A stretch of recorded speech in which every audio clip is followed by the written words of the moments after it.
जय हिंद दोस्तों। मैं आज आप लोगों को विपाशना के बारे में बताने वाला हूँ।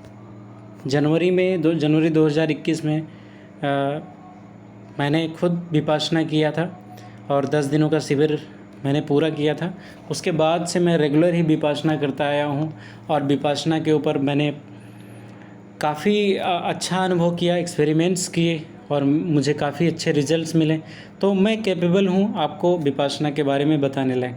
तो आज हम लोग पूरी तरीके से जानते हैं कि ये विपाशना का जो 10 दिन का शिविर होता है उसमें क्या क्या व्यवस्थाएं होती हैं, क्या टाइम टेबल होता है, किस तरह का प्रोसेस सिखाया जाता है और वास्तव में विपाशना है क्या, ये सारी चीज़ें।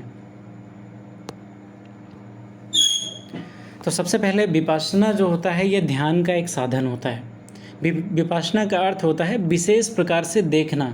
विपाशना, विपश्यना, वी मतलब विशेष हो गया, पश्यना मतलब देखना, विशेष रूप से किसी भी चीज़ को देखना, इसी को हम बोलते हैं विपाशना। ये वास्तव में बहुत ही प्राचीन विद्या थी अपने भारत देश की। अपने भारत में ऐसे महान विद्याएं हैं, ऐसे महान चीज़ें हैं जो कि बहुत प्राचीन थी, लेकिन उसका जब धीरे धीरे प्रयोग बंद हो जाता है तो विद्या लुप्त हो जाती है। तो ये विद्या लुप्त हो चुकी थी। तो 2500 साल पहले भगवान बुद्ध ने फिर से इस विद्या को खोज निकाली थी, विपाशना करने की टेक्निक को।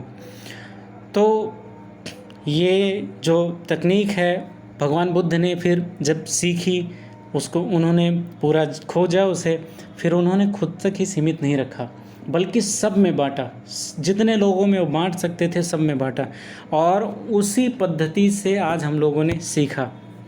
और इसके बारे में मुझे पता चला था कि जब मैंने IPS किरण बेदी का आप लोगों ने नाम सुना होगा, उनका एक डॉक्यूमेंट्री उन पे बना था, मैडम सर करके, उनको देख रहा था। तो तिहाड़ जेल में उन्होंने विपाशना शिविर लगाया हुआ था। तो वहाँ के जो कैदी थे, कैदी वहाँ पे साधारण लोग तो होते नहीं हैं, वहाँ पे कोई अफीम बेचता हुआ एयरपोर्ट पे पकड़ा हुआ, कोई हीरोइन बेचता हुआ पकड़ा गया, कोई कत्ल करके आया हुआ है, कोई कई लोगों को मार के आया है। तो ऐसे लोग आते हैं वहाँ पे।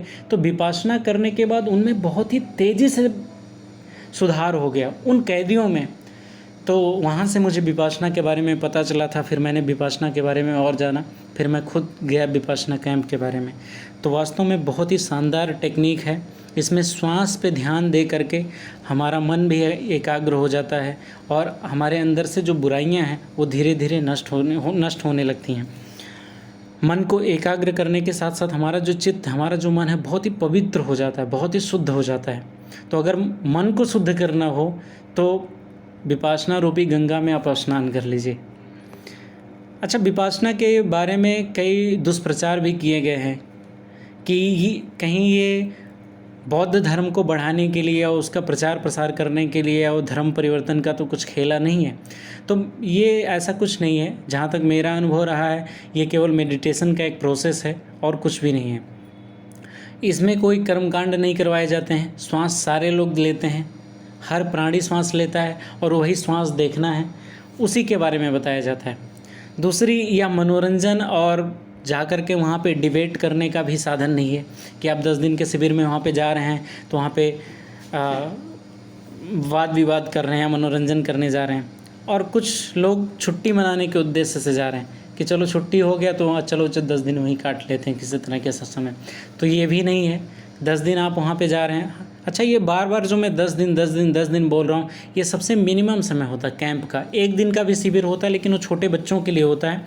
तो अगर आप 18 साल से ऊपर के व्यक्ति हैं तो आप 10 दिन के शिविर में जाइए। और ये 10 दिन का शिविर होता है, 30 दिनों का शिविर होता है, 3 महीने का शिविर होता है, सालों का शिविर होता है। तो कुछ लोग परमानेंट हो जाते हैं वहाँ पे इन सारे शिविरों में।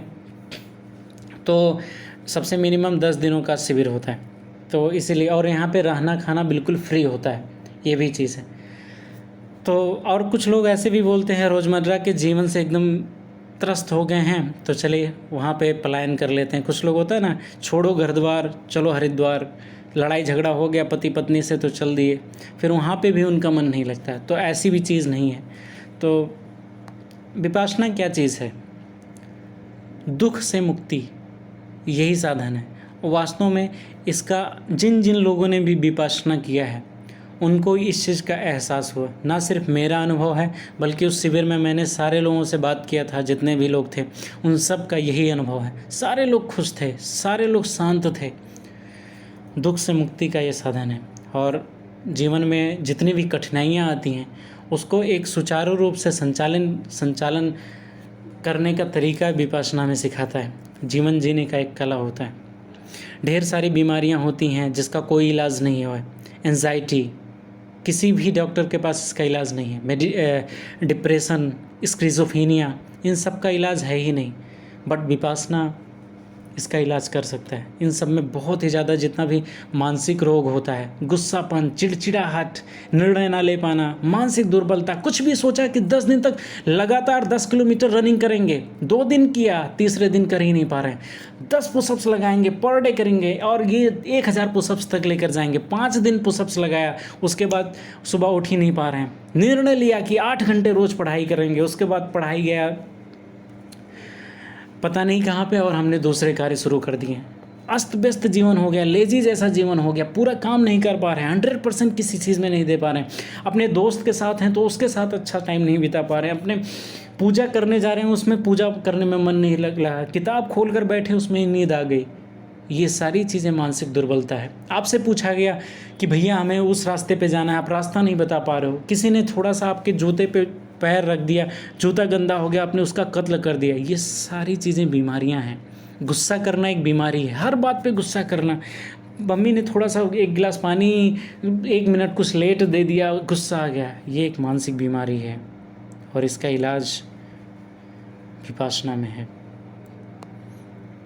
साधना और ये 10 दिनों का है जैसा कि मैंने बताया है, और 10 दिन वहाँ पे पूरा रहना है, और एक दिन आने का एक दिन जाने का वो अलग से है। मतलब 12 दिनों का पूरा शिविर होता है। तो ये मानसिक रोगों के लिए मैंने बताया था, स्किज़ोफ्रेनिया वगैरह। तो आपने वो मूवी देखा होगा, वो तारे ज़मीं पर, उस बच्चे के दिमाग में कुछ ऐसी प्रॉब्लम होती हैं। और वो स्किज़ोफ्रेनिया में क्या होता है कि हम लोग, एक मैंने प्ले भी बनाया था, एक नाटक भी मैंने लिखा था और कॉलेज लेवल पे उसका मंचन भी हुआ था इसी बीमारी पे। स्किज़ोफ्रेनिया में हम लोग मानसिक कल्पनाएं करने लगते हैं और वो रियल लगता है। मतलब हमें लगता है कि कोई ऐसा व्यक्ति है जो हमारे पास वास्तव में बात कर रहा है, ऐसा होता नहीं है। तो ये बहुत ही गंभीर बीमारी होती है। एंजाइटी में क्या होता है कि कल परीक्षा है, 3 दिन से नींद ही नहीं आ रही है, 3 दिन लगातार नींद नहीं है। बताओ परीक्षा हो पाएगी? शादी है लड़की की या लड़के की, या कोई फंक्शन है, कई दिनों से, 1 महीने से बिल्कुल बीपी हाई है, कैसे होगा कैसे नहीं होगा। और 2-3 दिन पहले तो बिल्कुल इतना प्रॉब्लम, इतना ज़्यादा गर्म दिमाग हो गया उस व्यक्ति का कि मतलब वो आपा खो देता है कई बार। ये सारी चीज़ें क्या हैं? ये मानसिक रोग हैं। तो ऐसे लोगों के लिए अच्छा है, आप वहाँ पे ध्यान दोगे तो हम सारे लोग मानसिक रोगी हैं। क्या आपको अगर गुस्सा नहीं आता तो आप मानसिक रोगी नहीं हैं? आप अपने मन पे नियंत्रण अगर कर लेते हैं तो आप मानसिक रोगी नहीं हैं। उसमें कुछ 5 चीज़ों का पालन भी करना होता है, 8 चीज़ों का कम से कम। 5 चीज़ों का तो बहुत ही कड़ाई से पालन करना होता है। सबसे पहले किसी भी जीव को वहाँ पे नहीं मारना होता है, चाहे चींटी हो गई, मच्छर हो गया, तो उसको नहीं मारना होता है।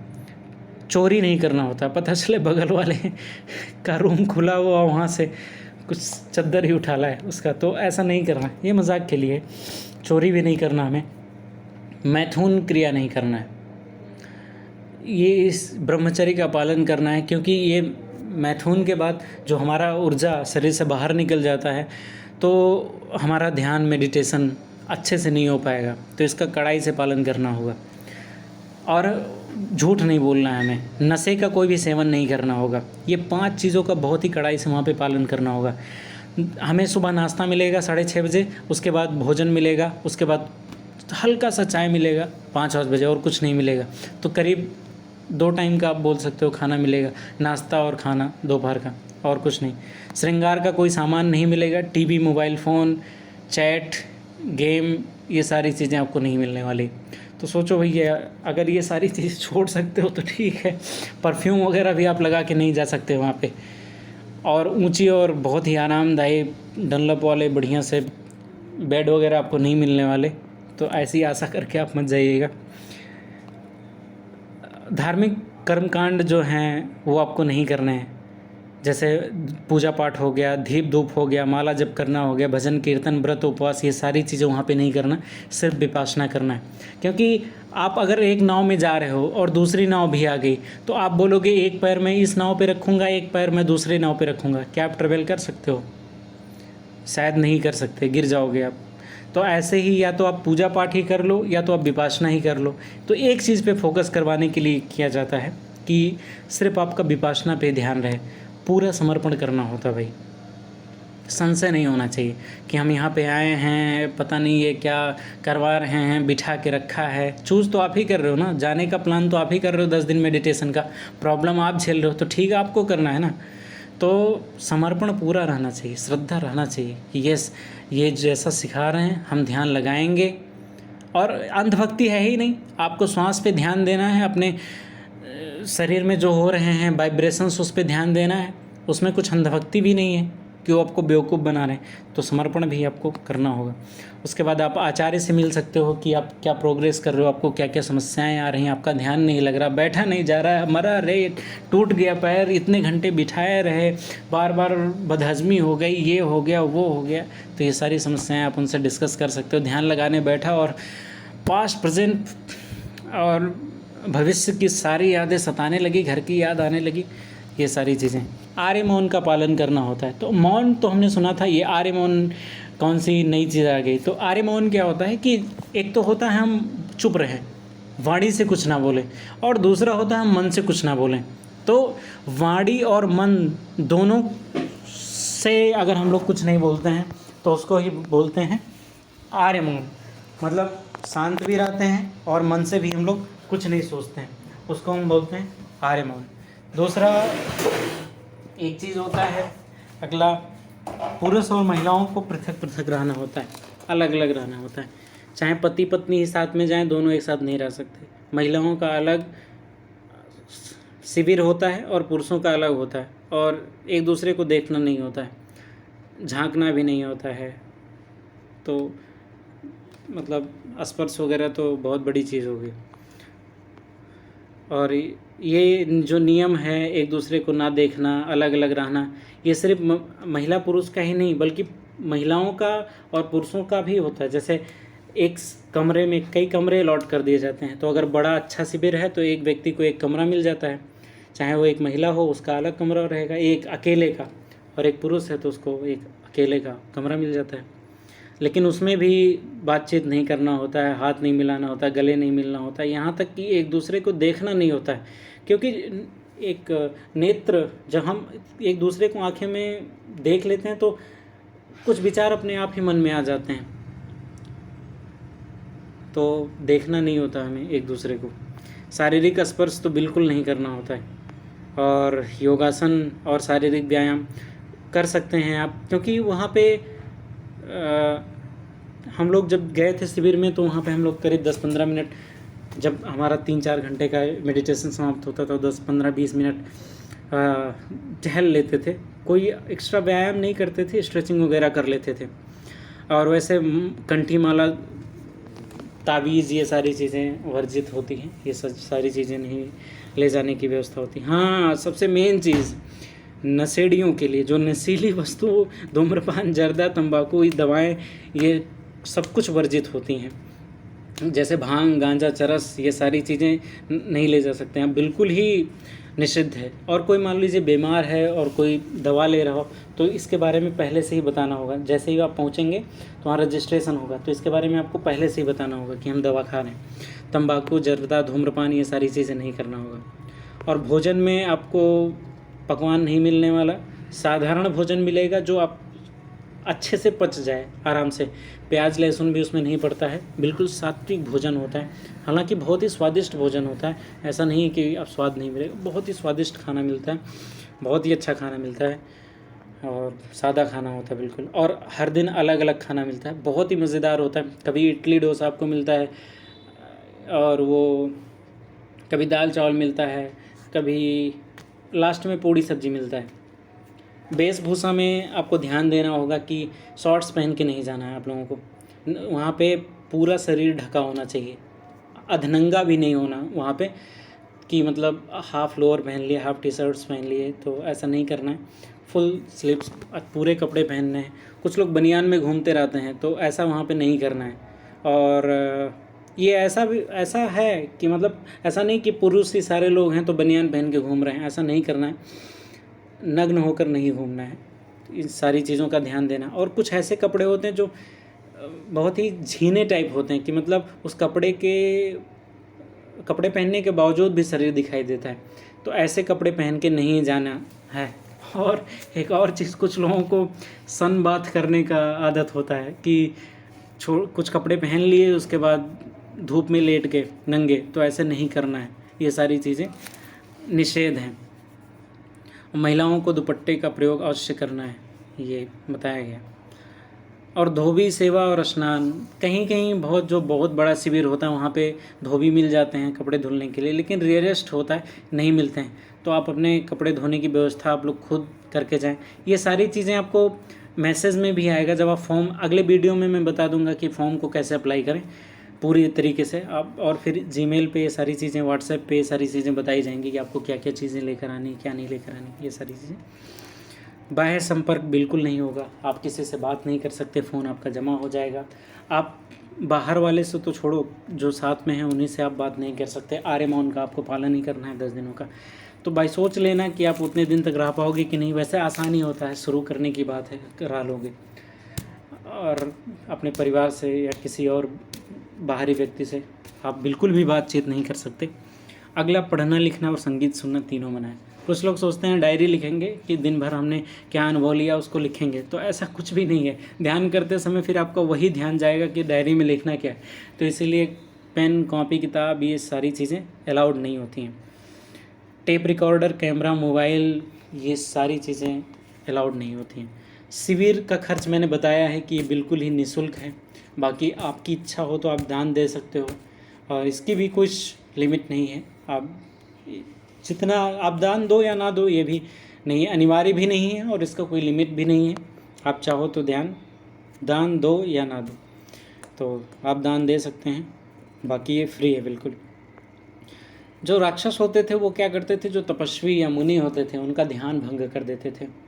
तो कई लोग वहाँ पे, जो मेरा अनुभव रहा, तो कई लोग वहाँ पे खांसते, छींकते, पैर को रगड़ते, इधर ही असर पसर सब करते रहते हैं। तो उससे क्या होता है, अन्य साधनों का कुछ लोग उबासी भी काफ़ी तेज़ लेते हैं। और तो उससे क्या होता है, कुछ लोग तो सो जाते हैं और उनका नाक इतना तेज़ बोलता रहता है कि पूरा जो शिविर होता है वो खुर्राटों से भर जाता है। तो इस चीज़ का हमें बिल्कुल ध्यान देना है कि आप राक्षस जैसा व्यवहार ना करें, क्योंकि राक्षस जैसा व्यवहार वही है कि जो दूसरे साधकों का तपस्या भंग करे आपके कार्य, तो ये राक्षसी व्यवहार माना जाएगा। तो आप शालीनता का पालन करें। और आगे हम समय सारणी जान लेते हैं कि 4 बजे आपको उठना रहेगा। भाई घंटी बजती है हर जगह, टन टन टन टन टन 4 बजे, और आप तब तक बजती है जब तक आप उठ नहीं जाओगे। ये अलार्म नहीं है कि आप बंद कर दोगे। वहाँ पे सेवक होते हैं, धर्म सेवक, वो घंटी बजाते रहेंगे, आपका दरवाज़ा खटखटा के आपको उठाएंगे। तो 4 बजे आप ज़रूर उठ जाओ, ब्रश वगैरह कर लो, फ्रेश वगैरह हो जाओ, जिससे, क्योंकि 4:30 बजे से 6:30 बजे तक आपको ध्यान करना है। फिर उसके बाद 6:30 बजे नाश्ता मिलेगा आपको। फिर उसके बाद आराम करो आप नाश्ता करके, आधा घंटा 45 मिनट। फिर आपको 8 से 11 बजे तक फिर ध्यान करना है। फिर 11 बजे से आपको लंच ब्रेक होगा। और वहाँ पे ऐसा मत करना कि ठूस लेना कि भाई इसके लंच के बाद कुछ मिलने वाला नहीं है, तो 10 रोटी, 1 किलो चावल, 2 कटोरा दाल भी डाला, फिर आप ध्यान नहीं करने वाले भैया, फिर तो सोने वाले हैं आप। तो ऐसा मत करना, अल्पाहारी लेना। भूख लगेगी ही नहीं आपको, क्योंकि आप कुछ काम ही नहीं कर रहे हो, आप केवल बैठे हो उतने घंटे और ध्यान कर रहे हो, तो भूख भी आपको नहीं लगेगी। पहले दिन से ही आप ये ट्राई करना कि कम खाना, जितना चाहो उतना आप खाना ले सकते हो, लेकिन कम खाना, ये मेरा सलाह है। और फिर उसके बाद 12 से 1 आप आचार्य से प्रश्न पूछ सकते हैं। उसके बाद अपने यहाँ 1 बजे से 5 बजे तक फिर आपको मेडिटेशन करना होगा। 5 से 6 चाय आपको मिलेगा, चाय, भूजा, ये सारी चीज़ें मिलेगी। और फिर 7 बजे से लेकर के 9:30 बजे तक मेडिटेशन नहीं होगा, 6 बजे से 7 बजे तक तो मेडिटेशन होगा, फिर 7 बजे से 7:15 तक प्रवचन होता है कि आप लोग जो मेडिटेशन कर रहे हो, योग क्यों कर रहे हो, इसका मतलब क्या है और इसका फ़ायदा क्यों क्या है, कि मतलब ये टेक्निक है, जैसे आप सांस ले रहे हो, सांस छोड़ रहे हो, तो इस पर आपका ध्यान है, तो क्यों ऐसा कर रहे हैं, आप में क्या क्या सुधार होगा, और क्यों यही टेक्निक अपनाया जा रहा है, क्यों दूसरी टेक्निक अपनाई जा रही है, क्यों नहीं अपनाई जा रही है, इसका फ़ायदा क्या है। तो ये सारी चीज़ें हमें जानना ज़रूरी है। तो प्रवचन आप ध्यान से सुनिए, और फिर उसके बाद 9 बजे से 9:30 बजे तक प्रश्नोत्तर का समय होगा, और फिर 9:30 बजे लाइट बंद करके आप लोग अपने कमरे में जा कर के सो जाइए गहरी नींद में। और आप देखोगे कि आपको नींद भी बहुत कम आएगी। जैसे 4 बजे उठने का है तो आपकी नींद 3 ही बजे खुल जाएगी। अगर आप आलसी नहीं हो तो 3 ही बजे उठ जाओगे, बाकी आलसियों का क्या कहना। तो नींद पे भी हमारा नियंत्रण होता है, ना तो हमें भूख लगती है वहाँ पे, ना तो हमारा मतलब भूख पे कंट्रोल हो जाता है, नींद पे कंट्रोल हो जाता है, मन पे कंट्रोल हो जाता है। तो ये सारी चीज़ें आप सारे ये शानदार चीज़ें सीखने वाले हो वहाँ पे जा कर के। तो आप इस चीज़ को बिल्कुल ही जितना जल्दी हो सके उतना ही जल्दी जा कर के कर लो, और आपको बहुत मज़ा आने वाला है। हर लीडरशिप, कुछ भी जीवन में आप कोई भी काम कर रहे हो, आप गृहिणी हो, आप बिजनेसमैन हो, आप विद्यार्थी हो, आप शिक्षक हैं, आप नेता हैं, आप एडमिनिस्ट्रेशन में हैं, आप सफाई कर्मचारी हैं, आप कोई कुछ भी कार्य कर रहे हो, कोई भी कार्य कर रहे हो, उन सब में ये सारा सहायक होगा, और आपकी पर्सनालिटी निखर के आएगी, और आप में सात्विकता आएगा, और आपकी छवि जो है वो बुद्ध की तरह होगी, और आप शांत रहेंगे। आप सभी का मंगल हो, आप लोग खुश रहें। बहुत बहुत धन्यवाद।